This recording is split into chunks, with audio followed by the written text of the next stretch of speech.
ಕೊರಳನ್ನು ಕೊಂಕು ಮಾಡಿ ಕವಿಯನ್ನು ಕೆಣಕ ಬಂದೆ,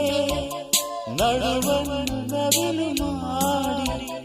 ಮೈಗೆದರು ಮಂದ ಗಮನೆ, ಹಸಿರಲಿ ವನರಾಣಿ ಬಿಳುಕಲಿ ಸುಮರಾಣಿ, ಇವಳಿರುದಲೆ ಬಣ್ಣಕ್ಕೆ ಮೆರೆದು